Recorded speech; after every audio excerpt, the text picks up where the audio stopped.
It's 17 minutes after 7. Now, over the last 3 decades, Ghana's urban population has more than tripled. In fact, in the last few years, we have been witnessing the side effects of rapid urbanization, including congestion, unregulated urban expansion, limited access to services and affordable quality housing, and institutions unable to cope with a rapid transition. Since the 1990s, skilled migration from Ghana, especially to developed countries, has been accelerating. The medical professionals are particularly affected by immigration. It is estimated that more than 56% of doctors and 24% of nurses trained in Ghana are working abroad. In very recent times, issues of fugitives and asylum seekers, including the 2 former Ghana.Video detainees, have made huge headlines here in our country. It had to take the president, remember, to clarify some frequent questions that were asked by many Ghanaians. Perhaps a national migration policy would have answered all the questions that people keep asking. Where are we with that national policy? Back in 2015, I remember a deputy interior minister saying that cabinet had approved a national migration policy for us. So fast forward 2016, what is the latest on it? That's the subject of our conversation. Of course, you can be part of this conversation via WhatsApp 056800,000 and on Facebook, Joy News on TV. My guests, well seated. Daniel Kweku-Sam is a National Project Officer, Migration and Development with the Ministry of Interior, and Dr. Prosper P.D. Esima is Assistant Director of Immigration in charge of the Kotoka International Airport. Good morning to you, gentlemen. Good morning. So how's the airport doing? Great. in recent times, you've tightened security, well, generally. So have your checks changed? Well, we've just added a little dimension to improve the security system. Okay. Now we have scanners at the departure, so that before any traveler enters the airport, we screen them before they enter, which was previously not there. Okay. And we have also tried to increase intelligence around the area. Okay. And then maybe congratulations to you. You pushed very hard for the use of ammunition. Now you have it. Is it making any difference? Well, it's going to make a difference, certainly. I mean, the new Immigration Service Law, Act 908, now allows us, as you have said, to use ammunition, and we've now got the legislative backing to also patrol the borders of this country. And as you well know, those who enter the country may not necessarily enter just by themselves. Some come with weapons and other sorts of ammunition. And therefore, if we are able to have the weapons now, we can be able to counteract any insurgency. Okay. So it certainly is going to improve our performance. Okay. Mr. Kweku-Sam, there's this story in the Ghanaian Times newspaper. 4,431 Ghanaians migrate to Italy across Mediterranean. For a lot of us, this is not new. People are even trying to cross, like right now, as you sit here and speak. Are the numbers going up, or there's a decline? Thank you. The numbers, can I say, they will always go on, because migration, as we all know, has been with us. It's an aged thing, and once people have the quest or have the desire to move, you can't stop them. But so the numbers, it depends. Sometimes, the people who actually use this kind of trail, they've also studied a bit as to when is the right time to move, when is the right time to go, or when is the right time, not the wrong time not to go, all those things. So the numbers could fluctuate, actually. Okay. But the issue at stake is, well, since people are always moving, we are likely to see an increase. But we are doing our best to also make sure that people don't use the wrong means of migrating in terms of putting yourself out there or embarking on a journey that will really, really put you at a risk. Once you are an undocumented migrant, you and I know how it will be like. There is this psychological effect. I mean, trauma you go through, because the whole thing is, since you are not documented, everything you do, you have to do it clandestinely. Everything is illegal. You're almost always hiding. Almost hiding, yeah. let's get back onto this document, the National Migration Policy for Ghana. Where are we with it? Where is the document really? Where is the document really? The document is with the Ministry of the Interior. Actually, they are we call them the Home Security, Home Office. So the document actually rests with the Ministry of the Interior, which is also representing the government of Ghana. Okay, the document has gone through several processes, and then we're going to launch the National Migration Policy tomorrow at the Accra International Conference Center, and then the President will be there His Excellency the President, John Dramani Mahama, will be there to launch the policy. So the document, as I talk to you right now, has been adopted by Cabinet since April last year. It's gone through several processes, and then now, once we launch it, it becomes a reference point for managing migration in this country. Yeah. Okay. So in the absence of it, what have we been using? How have we been operating? Well, we cannot say that we have not been managing migration before the development of this policy. What has happened is that we have done that using a kind of piecemeal approach.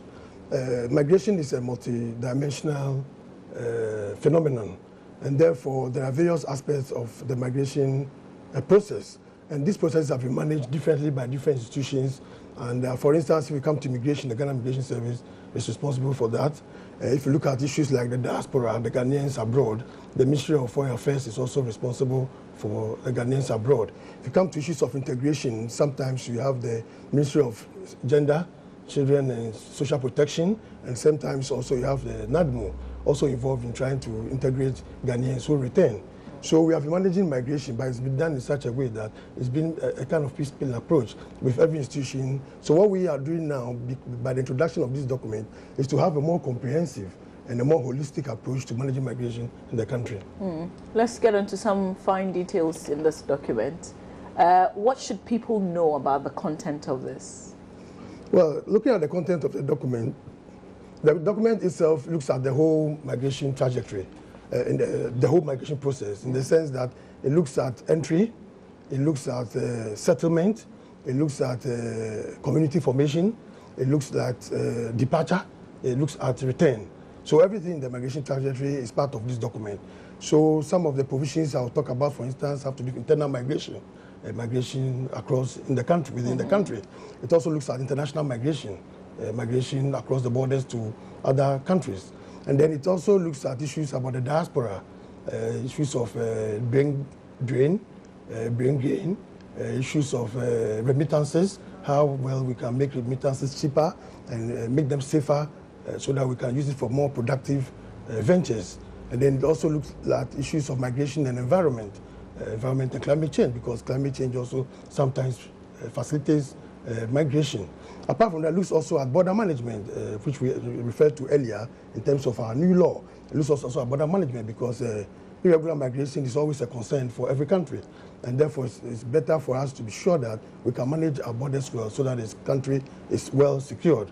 And apart from these other factors, it also looks at labor migration.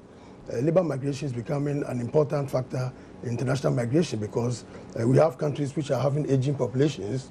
We have countries also who have labor market imbalances, and therefore there are countries that need labor. So Ghana should be able, with a policy of this nature, to in international cooperation, to be able to promote labor migration in an orderly and a more regular manner. People are doing it anyway. Yeah. And on our own. Yeah. If people, I don't know, this is not any scientific research, but a lot of doctors and nurses would rather work outside Ghana than in Ghana.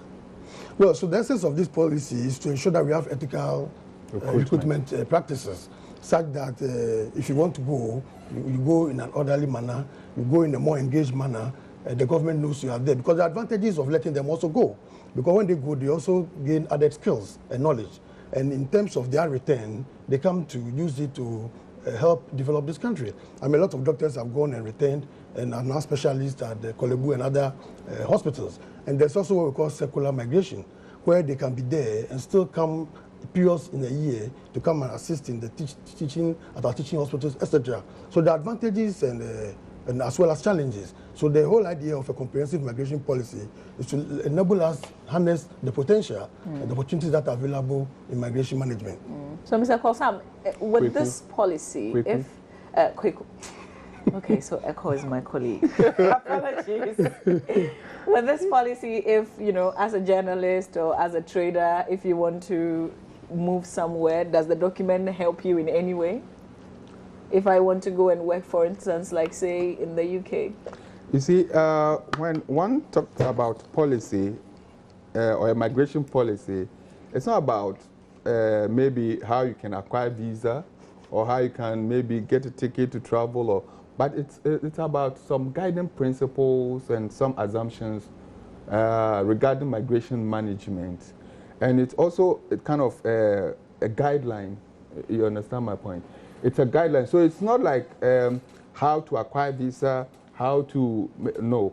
It's for the government. What the International Organization for Migration is looking at is to assist the government in migration governance and their migration management. Talking about governance. Are you sure that is what they want? Or they feel like we're invading their country so much, so they want to cut, they want to control? No, not really, not really. Because you know that, I mean, recent years, people on the move, the numbers have increased. I mean, mobility and migration, the numbers have really increased. So there is the need for every country to get some kind of a framework that could lead or help the country to manage it, like Dr. Asma said, manage its borders and manage immigration, both immigration and then immigration. So the policy sets out some kind of a framework for some institutions whose activities actually borders on migration to get some kind of reference point to see how best they can manage migration within the country. So it's not about, oh, how can I get a visa? Well, by virtue of what we are assisting the government to do, the International Organization for Migration has set up a migration information center in the Brong-Ahafo region, Sunyani to be precise. That is where you can get such information, how you can acquire visa, how you can maybe get a passport done and all those things. The place is actually there to give potential migrants or those who want to travel some kind of information. But why in the Brong-Ahafo region?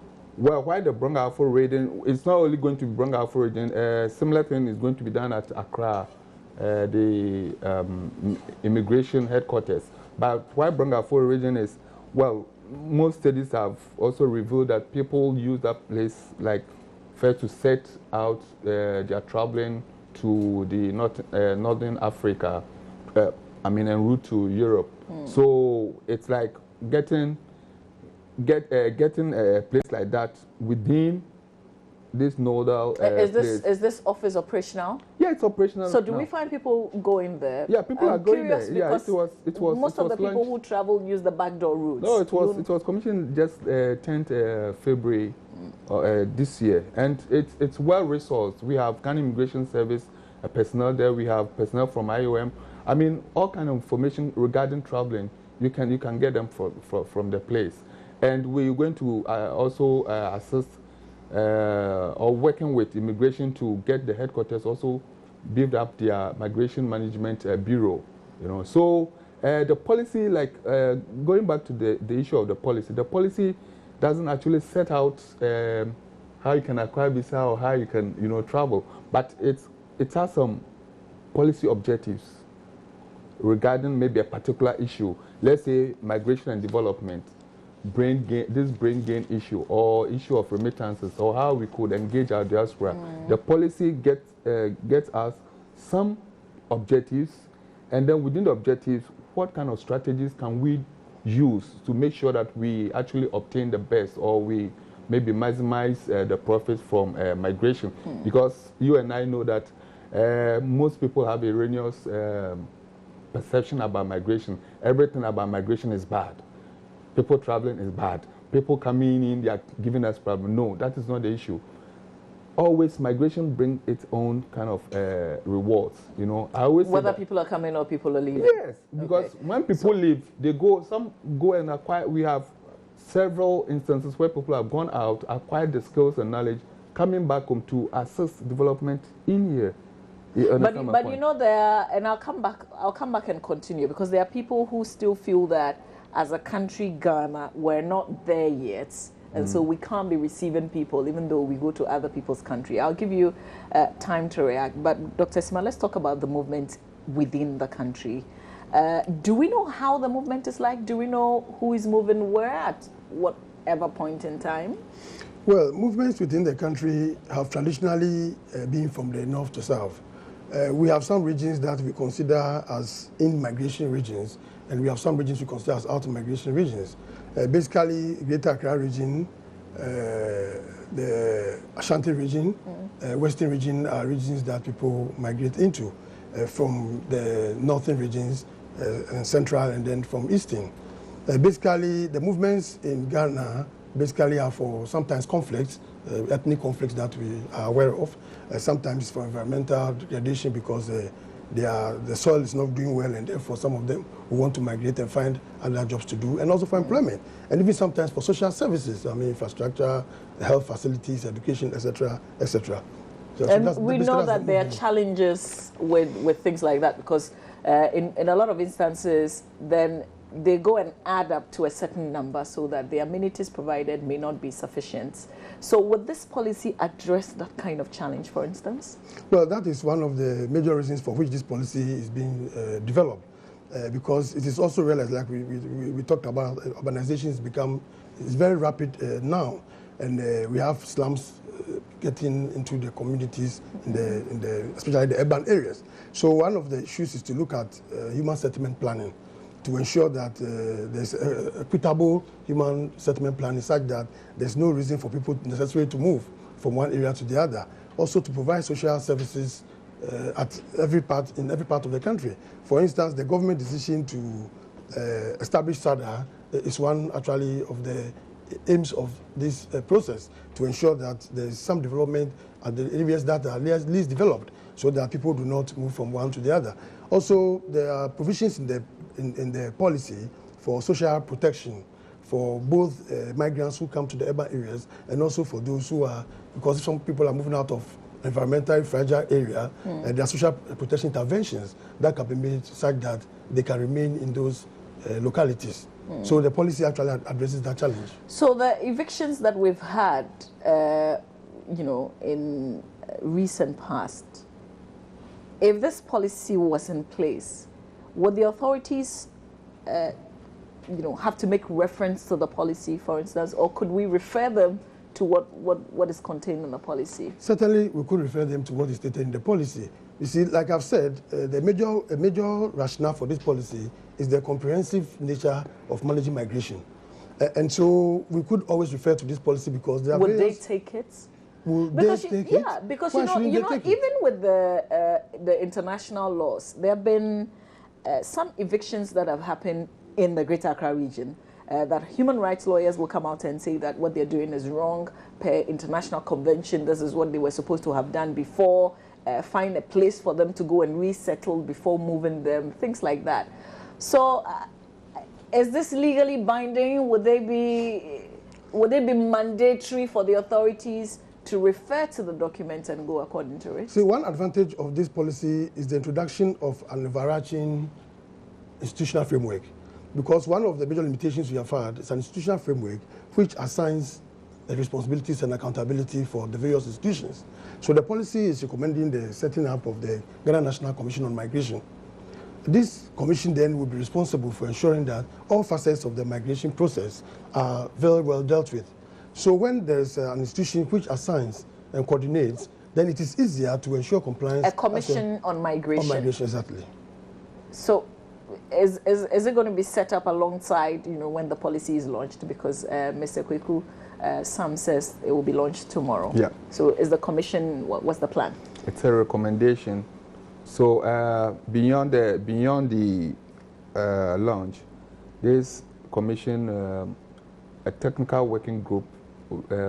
Currently, we have an interministerial steering committee on migration, so which forms like a technical working group. So this group will look into how best this commission will be set up, because it was part of the recommendations that the policy actually spells out. So definitely we're going to look into all the processes and the procedure to make sure this thing works. So that one lies within the remit of the government of Ghana, you know, where to situate this commission. So the policy actually has given that recommendation for the Ghana National Commission on Migration to be set up, so that they will look into, or they will have an oversight role into the implementation of all the provisions within the policy. Dr. Sima, won't that clash with the work of the Ghana Immigration Service? No, it will not clash.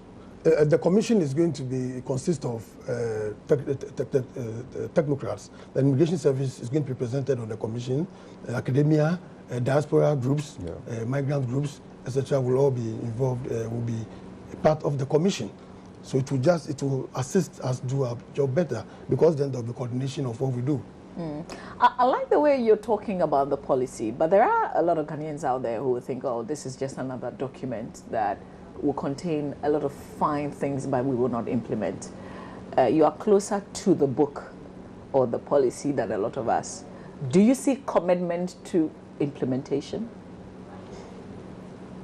Oh, okay. Do I see commitment to the implementation? Yes, because one, the police have gone through a process. You know, studies went on. We had regional consultative processes.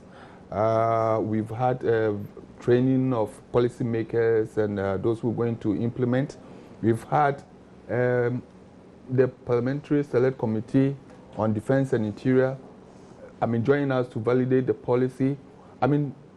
Much has gone on, meaning that this policy is not going to be like one of those policies that will remain on the shelf and gather some dust.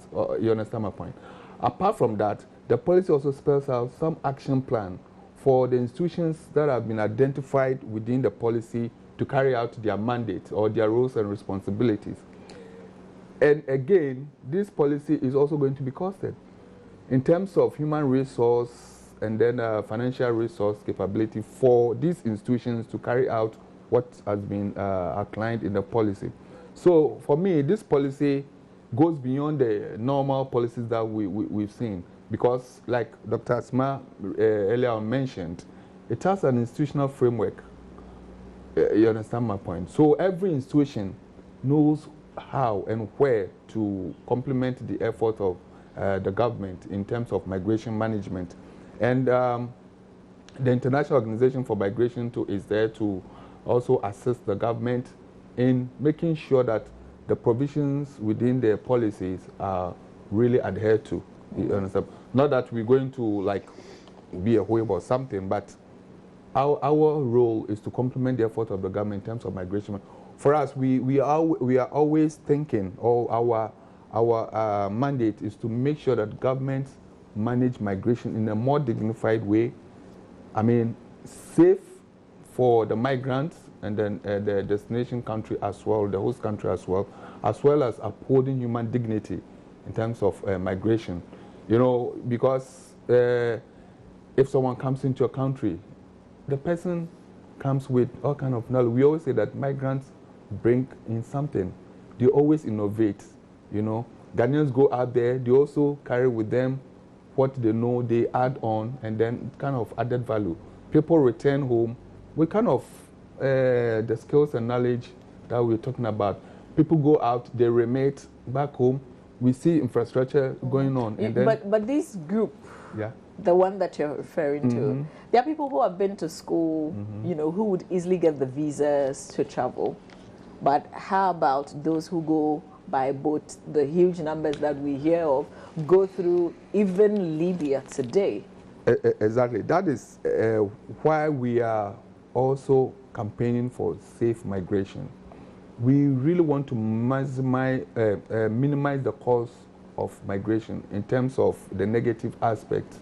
You know, you always need to harness the potential within migration. That's why there is a linkage between migration and development. You know, I always say it's kind of a balance sheet. People leave the country when they go out and come in, what do they bring? So leaving, it's a negative. They come in with some positive things, you know. If so you went to any of the embassies today, and you said to them that I want to leave Ghana because I don't have a job, and I feel that your country will offer me a better opportunity, they will bounce you. Well, but I think if you want to go, you know, sometimes people say they will bounce you. Why would they bounce you? Probably because you become a burden to their country. Nobody wants that. No, but you know, listen, the issue is once you get yourself skilled, you know, once you get yourself you've acquired some skill, you've acquired some kind of knowledge, and every country, well, I mean, by default, every country want to attract the They're looking best. for people who would travel and return. And so they are looking at the money that is in that account that you're traveling on. They want to be sure that there's somebody that you would go to in that country. But do we always have to travel to make it? People have been in the country but also the reality making is that there are people who feel that until you travel, because they've seen it happen in other cases, until you travel. If you look at the situation that you find yourself when you travel, you have better opportunities. The issuance of visas, maybe Dr. Asma will be the best person to say it, but the issuance of visas lies also within the sovereignty of the nation, you know. I'm just saying that, you know, we have a fine policy, but let's also recognize the fact that there are people who would not have the paper documentation, who would go through, you know, the airport, for instance, but who go through other means, who feel like the only way that I can make it is out there. You see, sometimes the country, like in the policy, there is this recommendation of this quota system through bilateral agreements. You know, for example, some years ago, the government of Ghana entered some kind of agreement with the government of Italy. And some Ghanaians went to Italy. I mean, these are people who were not highly skilled. I mean, within the middle level. They went to Italy, they stayed there for some couple of months, they worked, and then they returned home. So we could go into all these options.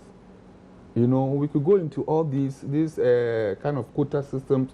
We can enter into bilateral agreement with government so that people will this category of people that we're talking about can go and work. The policy makes provision for what you've just said. Yeah, there's a recommendation in that, you know. So okay, but that's a recommendation. Yeah, but yeah. I see that Dr. Simon wants to come into this. No, yeah, there's a provision on labor migration. Yeah. And labor migration is both in and out. And that provision makes it such that we can benefit from bilateral relations, as he has mentioned. There have been offers from countries at various levels of skills, hospitality industry, machinists, etc. And we, at the beginning of our oil find, also needed, for instance, welders in the oil and gas industry. So, as he said, it's a minus and then it's also a plus. But the essence of the policy, again, is to ensure that there's orderly and regular migration. So we are not saying that there will not be people. Migration is always a choice. Yeah. I mean, it's a choice that people make to move.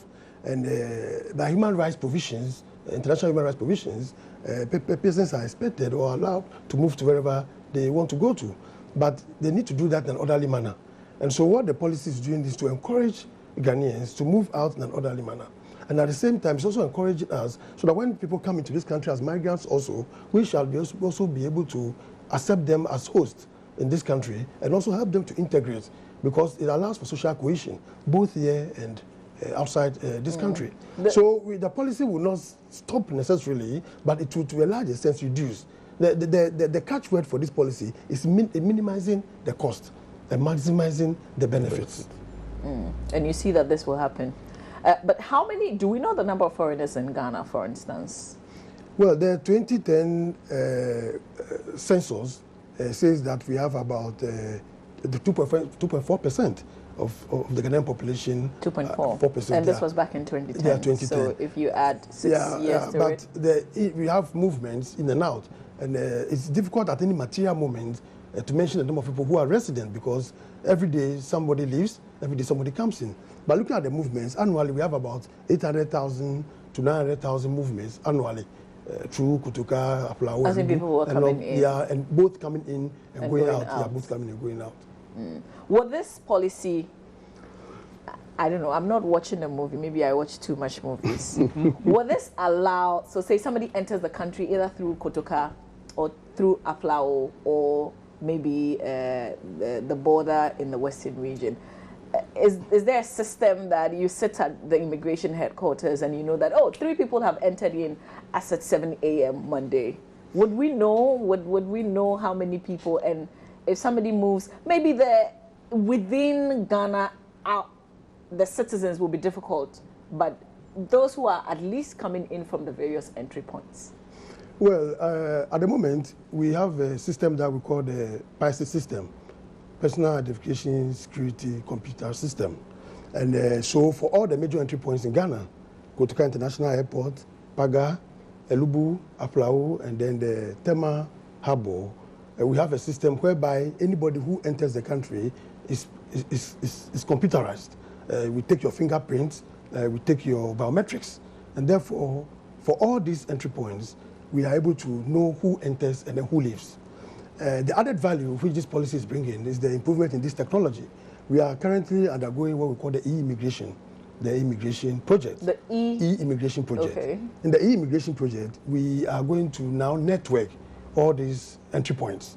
So the Director of Immigration at the headquarters will be able to press a button and know if somebody arrives at Paga entry point. At the same time, he's able to press a button at the headquarters and will be able to know if somebody leaves this country. Of course, the director by the new law is now going to become a controller general. We are almost in the last phases of implementation. As I speak now, the Kotoka International Airport, we are changing over from the PISA system to the e-immigration system. So all our regional capitals are going to be networked as well as the major entry points. Timelines, I think by the end of this year. Actually, we are changing over from the PISA to the immigration by the end of next month. By the end of, because training is supposed to have started on 24th, but it's been postponed to next week. So, of officers. With all these fingerprints, the biometrics that you mentioned, if somebody comes in and they've got maybe a horrible past, maybe they are fugitives, for instance, are we able to tell? Yeah, we are able to tell. Yeah. So, I mean, it's a database. So before you can tell about somebody, the person should have first been known to the database. Okay, so you know when I watch these border security series, which is real life, but I'm watching it on TV. So, and for me in Ghana, because I don't experience it, it's like a movie. They're able to tell if you are needed, for instance, like in another country. Yeah, we also do have that facility. We do? We do have the facility. You know, but these are security issues and sometimes you don't... You can't disclose. Yeah. Okay. But we are able I think to tell. it's reassuring what has happened recently, that somebody is needed in the UK and the person is in Ghana. We can actually tell exactly where the person is and we can find the person when we need to find the person. That's because of these facilities that we have. People fill embarkation and disembarkation forms. We have fingerprints, we have photographs, so you can always match photographs and be able to identify individuals. You can match fingerprints and identify biometrics and identify individuals. So we do have these facilities. Mr. Kwekusam, I asked the question of, as a country, we're a developing nation, we're not there yet. We have our own challenges. I think 2015, 2016 has been very challenging economically. Yeah. Are we ready to take in people? We go to other places, but you know when people we're so guarded. We don't want people to come in. We're not ready for that. What do you say? You mean we are not ready for that? Can we cater for others? Oh. I mean, when you look at the way, say, Turkey, there are Syrian refugees who are going to places. This is a very critical time. Are we ready to take in people like that, for instance? But for time past, Ghana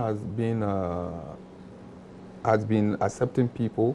That's why I said 2015, 2016. Yeah, but, Charlie, this is but not... so we've not changed. And I think by virtue of... the conventions that we've signed on to. Yes, and then but also if you are not doing so well, that's a good excuse to say I can't take people. Oh, but I don't think Ghana has ever said they can't take on people, because just about last week or so we heard about people moving in as a result of some crisis within our one of these neighbors in the sub-region. But the issue is, that is why the policy is there. Once the numbers are swelling, or once there is this influx of migrants, or where there is this mixed migration forms, what are we going to do? And that's why the policy is there, to guide the government or to guide the practitioners as to what to do. So for me, I think the policy coming around this time, it's very good and it's appropriate, so that the government will now have, like I always say, will have kind of a reference point to manage its migration. You know, all along we've been talking about managing migration for the benefit of all. Dr. Asma mentioned that we want to put it on a more dignified manner. That's the way we are all looking at it. So I think with the policy in place, the government should be ready. Will this policy also let every Ghanaian know when we are accepting refugees, for instance? Because I know that when we, and Pa Kojo in Wager is asking, I want to ask how come the Gidmo detainees came into this country that everyone seems not to know how they came in? And I guess officialdom knew about it, but as in Ghanaians, do we have the right, per the policy, to ask questions related to people who have come in, and are authorities obliged to answer us? Well, in fact, I don't think I'm best equipped to maybe comment on that. This is in general terms. Yeah, Does the policy allow for, you know, ordinary Ghanaians such as myself to demand for answers, for instance?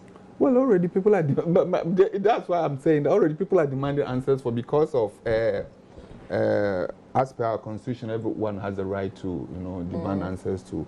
So I don't think it's all about the policy that will give people the mandate. We need, you know, like a clear policy that says, when this happens, you know, maybe it's the Immigration Service or it's Interior Ministry or the Foreign Affairs Ministry that has got all the answers, or the Attorney General, you know, something like that, like a hierarchy. Yeah, do we have something like that? We mentioned that the policy has some institutional framework that spells out rules and responsibilities of agencies involved.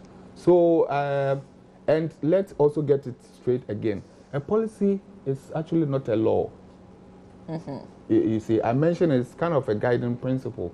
So this is not binding on anybody. You can decide to go by it or not. Oh, no. It's not like issue of binding, or it's a guideline that helps, you know, you to carry on. You know, we have several policies in the country. You understand my issue. So this is about a policy which is going to assist the government in managing its migration, so that migration will be managed in a more dignified manner, and then also making sure that we actually derive the best out of migration. Okay. So it's not about a law. We should get that one straight. Okay. It's not a law. All right, we have to wrap up on our conversation. There's a final message from Kosipa, who says, thanks for the education on migration issues, but Mamavi should be able to tell the difference between wanted or a needed person. I am not sure how you're asking, you know, because I think I asked a question, if there's a fugitive who is coming into a country, do we know if the person has that kind of past? I'm not sure exactly what the question is, wanted or needed person, but thanks for the question anyway. All right, so in wrapping up, I see that you have a lot of hope for this policy. Why should we believe in this document that's going to be launched tomorrow? Why should we believe in the document? As Ghanaians? Yeah, we should believe in the document because the document is coming out of challenges and problems that have been identified. Before any policy is developed, there's always a rationale for the policy being developed. And there are challenges that we have faced in various facets of the migration process, in terms of diaspora engagement, in terms of remittances, in terms of internal migration, in terms of urbanization, climate change and migration. So all these are problems that have been identified. And the policy has now been developed to address these challenges that we have identified.